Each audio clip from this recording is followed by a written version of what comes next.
O Mourão acabou de dizer que os lares comandados por mulheres, 40% deles, Juca, são uma fábrica de desajustados. Os lares comandados por mães e avós. E 40% dos lares brasileiros são comandados por mulheres. Eles defendem a reforma da Previdência, que vai colocar a mulher, e a reforma trabalhista, que coloca a mulher para trabalhar em ambientes insalubres, as mulheres grávidas. E, no último período, eles têm atacado, Mano, intensamente sobre dois aspectos.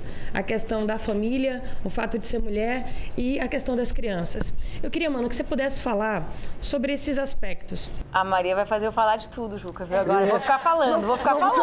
É que quero falar muitas coisas, porque tem vários debates importantes que surgem daí.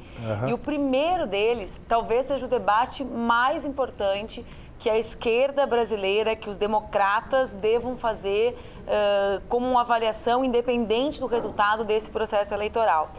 Essa campanha é a campanha das notícias falsas, né? É a campanha da absoluta incapacidade de dar resposta da justiça eleitoral ao que foi uma enxurrada de mentiras que percorreram os computadores, os celulares de todas as brasileiras e brasileiros e que eu, particularmente, denuncio há muitos anos, né? Denuncio há anos e sempre falo isso, deve ter, sei lá, 100, 200 entrevistas minhas dizendo que o problema não é o boato. Boato sempre existiu. Quando eu concorri a vereador ou a prefeita a primeira vez aos 25 anos, colocava um na parada de ônibus, esse um ficava fofocando e o boato ia, né? O problema é o dinheiro sujo que financia a indústria de boataria.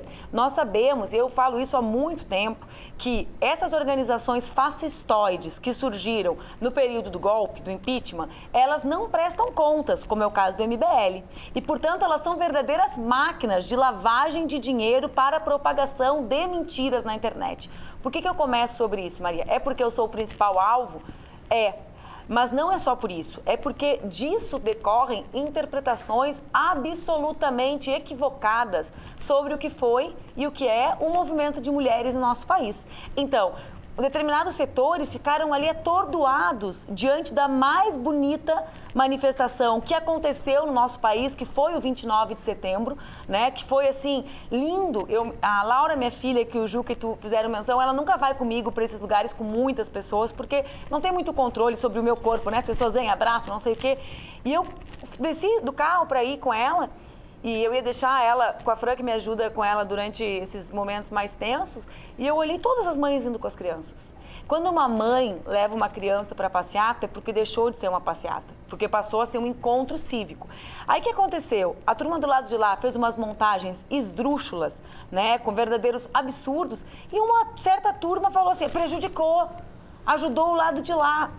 Como assim que o povo mobilizado na rua vai prejudicar? Não existe, não tem como existir. Então, acho assim, é importante a gente falar sobre o que é o movimento das mulheres no Brasil hoje, porque tem gente que ainda não virou a página.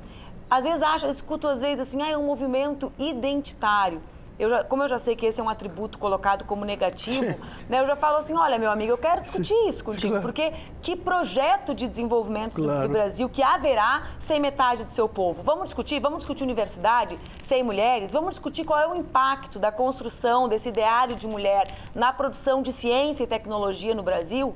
Eu sei quantas mulheres estão na área das exatas e da onde começa essa cultura da não capacidade das mulheres para matemática, para física, para química, que vem lá do ensino fundamental quando elas não são estimuladas, né? Então, é preciso falar sobre o Brasil e as mulheres. E o centro desse debate hoje passa pelo mundo do trabalho. É quase ingênuo, né? As interpretações, às vezes, elas começam num lugar e vão para o outro, e depois vão para o outro, e elas não fazem sentido entre si. O grande movimento de mulheres no mundo e também no Brasil começa a partir do ano de 2008. Como eu não acredito em destino, né? Eu olho assim, 2008, o que acontece de relevante no mundo em 2008? A grande crise do capitalismo. Nesse mesmo momento começa o movimento de mulheres. É uma coincidência? É o destino? Não. É porque as mulheres são as mais penalizadas pela crise. Por quê? Porque são elas as que têm o trabalho mais precarizado e as que mais necessitam do Estado. As 14 milhões de mulheres que criam os filhos sozinhas, quem é o marido delas? É o Estado. Quem é o parceiro dessa criação? É a creche pública, é a escola pública, é a saúde pública. Então, se tu tens no mundo uma ideia, as chamadas saídas da austeridade, que diminuem o Estado e retiram direitos, automaticamente tu pune mais quem é mais frágil. Então, as mulheres vão às ruas porque elas são as que mais fortemente sentem o impacto da crise. Aí as pessoas acham que aquilo ali acontece porque é um debate só sobre pautas liberais, porque existe o tema das mulheres aceitarem o seu corpo, existe o tema das mulheres aceitarem o seu cabelo. É óbvio que são aspectos importantes, é óbvio, né? Porque somos nós as que somos violentadas todos os dias, e se não fosse importante, metade dos memes a meu respeito não era com o meu corpo. Então. Né? Eu até hoje falei, vocês têm que se decidir se eu sou a gorda, se eu sou a tatuada ou se eu sou essa pelada que é magra e não tem tatuagem, porque nos últimos 10 dias eu já fui às 3. Então, né? Então não dá, tem que ter uma só.